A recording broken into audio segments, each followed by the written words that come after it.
ሴት ልጅ በስሜት የራቀች ስትሄድ የምታሳየው ወሳኝ ባህሪያትን እንመልከት። የመጀመሪያው ሁሉንም ነገር አንተ እያበላሸው ነው ትላለች፣ ችላ ትልሃለች ወይም ደግሞ ትገፋለች። አንተ ደግሞ ባለ በሌላ አቅምህ እሷን ወደ ህይወትን ለመመለስ ወይም ደግሞ ግንኙነቱን ለማዳን ትሞክራለህ። ማለትም አብዝተህ ልትጨቃጨቅ ወይም ደግሞ ባህሪሽ ምነው የተቀየረ የመሳሰሉ ነገሮችን ትናገራለህ።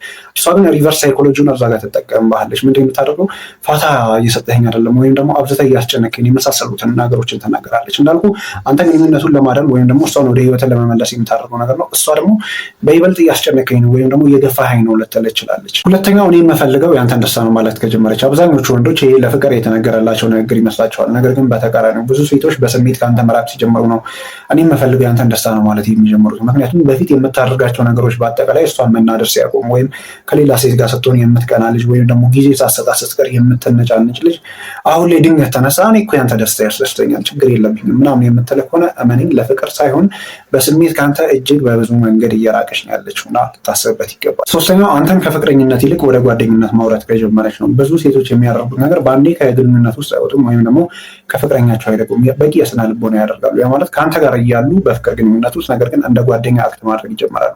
በፊት ላይ ትስቃላችሁ፣ ትጫወታላችሁ ወይም ደግሞ ፊዚካል ኮንታክታችሁ እጅግ በጣም ብዙ ነበር። እነዛ ነገሮች እየገደቡ ይመጣሉ። ቀስ እያሉ ነው ከህይወት የሚመጡት። ያ ማለት ከአንተ ጋር ሆነ ነው ካለ አንተ መኖርን የምትለምደው እና ግንኙነት አንዳንዴ ሲቀዘቅዝ ሙዷ ጥሩ ስላልሆነ ነው ምናምን ብለህ ብቻ ማለፍ አይጠበቅብህም። በስሜት እየራቀች ነው። በመጨረሻ የምናየው ወሳኙ ነገር አንተ በጣም ጥሩና መልካም ሰው ነህ፣ ነገር ግን ለእኔ አትገባም ማለት ከጀመረች ነው። ያ ማለት አንተ በጣም ጥሩ ስለሆንክ ወይም ደግሞ የአንተ ውለታ በጣም ማሳስቧት አይደለም። እውነታውን ስነግርህ እንደማትመጥናት ወይም ደግሞ እንደማትገባት እሷ በአይምሯ ውስጥ ደምድማ ጨርሳለች። ነገር ግን ምንም አይነት የጥፋተኝነት ስሜት ሳይሰማት ነው ከአንተ ሙሉ ለሙሉ መራቅ የምትፈልገው። ምክንያቱም ከአንተ ጋር መጎራበጥ ወይም ደግሞ እንዴት ነው እዚህና እዛ ማለቱን አልፈለገችውም። ነገር ግን አንተን አሳምና ማለትም አንተ በራስህ እንድትረቃት ነው የምታደርገህ።